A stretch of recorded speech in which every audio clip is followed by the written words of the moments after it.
Hey, we welcome in J.J. Cooper from Baseball America as we're closing in on the first-year player draft next Wednesday, and the Orioles have the second pick in round one. And J.J., today, a big development at Baseball America when you put out I believe it's your sixth and latest mock draft, and you now have, as of today, and I'll let you tell why, have projected, and you've also said, if this was our final, it still might be Austin Martin, but today – for the moment, you have Zach Veen, a high school outfielder from Florida, going number 2 to the Orioles. Right. It is our sixth mock. We plan to have at least, I think, 8 before it's all said and done. If this was our final one, we debate it, may probably end up having Austin Martin with the information we have right now. But what we wanted to kind of look at was we have heard multiple people theorize, multiple people who would seem to have some indication of this, that the Orioles are at least examining the idea of taking someone at 2 who's a top talent, but who's kind of in that a guy who would not expect to go at 2. Veen's an easy top 10 pick, but 2 would be very rich for Veen. 2 would be higher than we would expect Veen to go. But well, we've seen this. We saw when Mike Elias was with the Astros, we saw this with the Carlos Correa draft, the first draft of this current draft format, where you take a guy who is willing to sign for a little bit or significantly less than what would be slotted to, because he's still getting more money than he would get if he goes 5, 6, 7. And by taking that savings, you then take that savings, and then when you circle back around for the Orioles, with your second pick or with your second and third pick, you get guys who you would not expect to get, would not expect to be able to pay at that point. And so in the mock, we have, in this case, we have the Orioles then getting Jared Kelly, who is considered kind of a mid-round, first-round type talent with their second pick. Now, again, we're not saying absolutely positively this is going to happen. That's not what we're saying here. But we're saying this is one of the options, and we wanted to explore.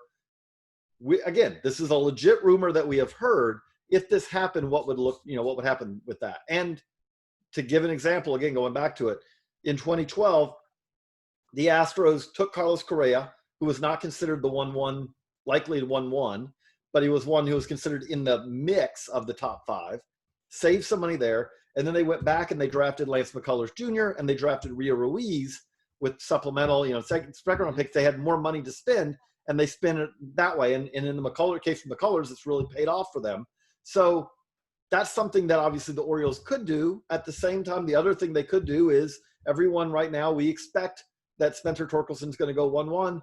They have their choice of everyone else. It could be Austin Martin. It could be Ace Lacy, but it could be Zach Veen. So how would the dollars theoretically work if they did exactly that scenario? So what you're talking about is it probably, again, and I'm completely theorizing hypothetical numbers right now, but let's say it's $1.5 million haircut over what slot is, or $2 million, which again would still be a very good payday. So then that means that you have you have a total allotment that you're allowed to spend. And this year the allotment is in 5 rounds, so it's a smaller allotment. But you have that 5-round allotment, and what it would allow you to do theoretically, potentially, is, so let's take a guy like Jared Kelly. Again, this is all a hypothesis. This is a mock draft. This isn't what happened. But so if Jared Kelly has a price tag of a mid-first round price tag as one of the top high school pitchers in the class, well, what you kind of do with that is, and technically when this happens, you have no guarantees here. We've seen examples where this has not happened, but you tell you tell an advisor, you tell the player, we're interested in you. We think we might have the money to pay you what you're looking for, and so then a player like that theoretically could put out a high price tag that kind of lets teams in the second half of the first round kind of shy away from taking him because they're looking for players that they're comfortable they're going to be able to sign. And then a team swoops in, has more money, and then they sign a guy. Now, when I say that this doesn't always work that way, there were a lot of rumors a few years ago that Jay Groom, who was one of the top high school pitchers in that class, had a deal like this. But the reality of it is he didn't get to the teams who were supposedly trying to push him down the board. A team looked at it and said, yeah, we're going to take you, and we'll offer you slot, and it's your choice whether to take it or not. And he ended up taking it. So the one thing that is a risk if you try to take this approach of we're going to take a guy a haircut, we're going to take a guy for less than slot or significantly less than slot with the second pick, is the guy, if you are picking up one or two guys that you hope to fall, that guy may not be there. Now, at the same time, in this class, there absolutely are going to be high school players very talented high school players with significant asking prices who are going to be on the board. So you may miss out on your first pick for what you want to do with this. But I would tell you right now, I feel very comfortable in saying in a 5-round draft with some teams who probably aren't going to spend even their full allotment, there would be plenty of talent available for a team that wanted to do something like this at the top of the draft, to take guys who are more talented than a second or third round talent with their later picks. Because in this year's class, I fully expect that there will be high school players who are second and third round talents who simply will not get drafted because they were looking for X number of dollars. No team is comfortable of going to that point, and so they just go on to school. So does that mean that scenario could more easily happen if there are a group of players the Orioles have the option with when they get to 30? Because if it's just that player, Kelly, one team takes him and blows your whole plan, and you've gone, oh my gosh, what do we do here? No one would ever do something like this without having a backup plan and several backup plans. To give another example from last year, that what this happened is the Mets basically went very senior heavy, and then but they took a pair of high school pitchers. They took a 4th-round pitcher, Josh Wolf, if I remember right, but I'm off the top of my head. My head's not working too well these days. But they took a pair of high school pitchers, and they took basically a late 1st-round talent in the 4th round, and they ended up signing him, and they basically made their draft kind of a 2-player draft. But you have backup plans for that. When that happens, again, the number of high school talents who are day one talents is going to greatly exceed the number of players who are drafted on day one out of high school this year. Because in general that happens because, again, there are guys with high price tags, and in a lot of cases, they have price tags that are a little bit beyond what teams are willing to go. And so what happens is that you have a guy who's considered, let's say, the 40th, 50th, 60th best player in the class, but he has a price tag because he's got a really good scholarship and he wouldn't mind going to school. So he's got a price tag to be like the 20th player in the draft. You would have to pay him slot for for pick 20, 25.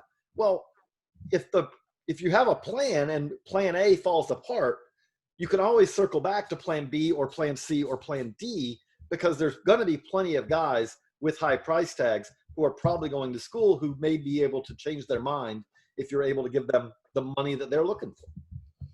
So if the Orioles took that high school outfielder Bean as part of a 1-2 punch here, what does he offer? Can you tell us about him?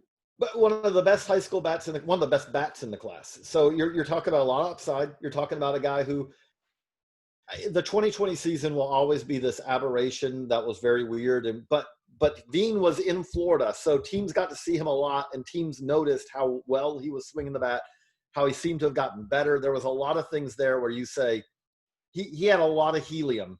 He was rising up boards when the season stopped early. So you had all that going on. And the track record of these really polished high school bats, these top of the class high school bats, is really pretty good. When you look at it, it's not the same thing as, say, the track record of high school pitchers at the top of the class. High school bats, especially hit first high school position players at the top of the bat, generally have a pretty good track record. And again, when I say this with Veen, this is not taking a guy who we expect to be on the board at pick 10 and putting him at 2 if they did something like this.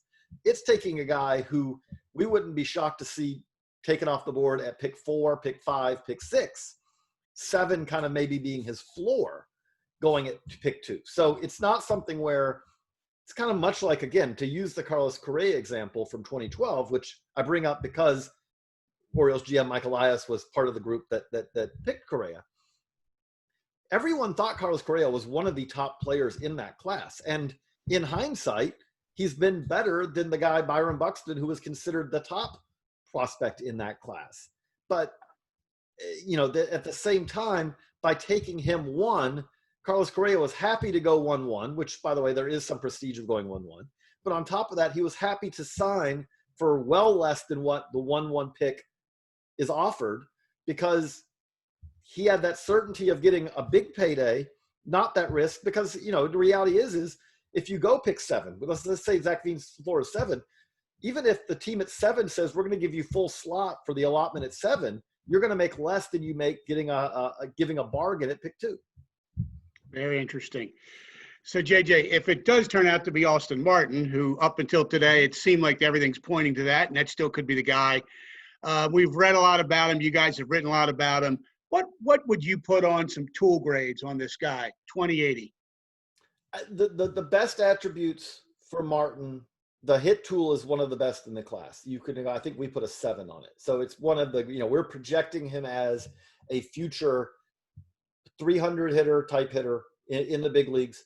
There's some power. I would not say that it is exceptional power. A guy who, it's really hard right now to say what that equates to home run wise, because what kind of ball are we playing with? But let's say a guy who is hitting, he's hitting 15 to 20, maybe 25, in a good year, that kind of power. And then on top of that, you have athleticism, you have defensive versatility. But I will say with that, one of the questions that kind of revolves around that is no one really knows what his long-term positional home is. There was hope he was going to play shortstop for Vanderbilt this year. Never did. They had a freshman who's just a better shortstop than him.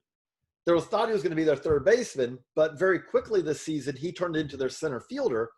And there was thought that he can play center field, but it's not that he's going to be this rangy Gold Glove type center fielder. It's more of a guy who can play center field and runs well enough, reads well enough to be average, maybe above average defensively out there, but not, 50, 55, not a 6, not a 7 in center field.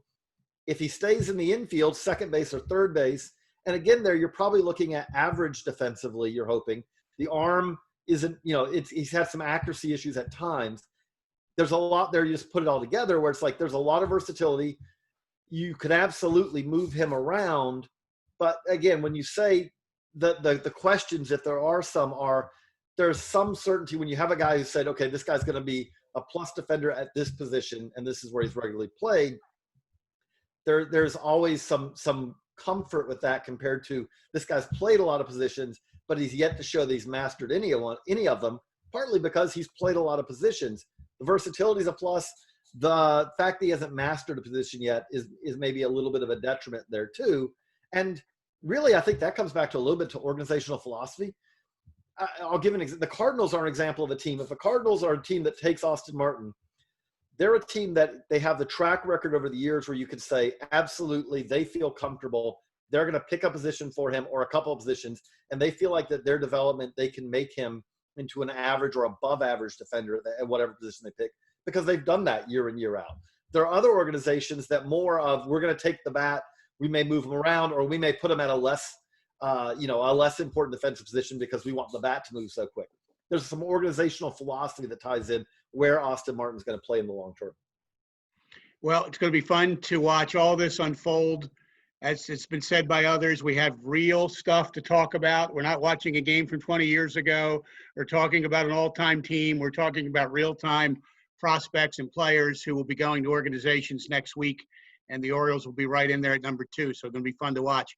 JJ, always love visiting with you, and continued success for you and everything you got going at Baseball America. Thank you.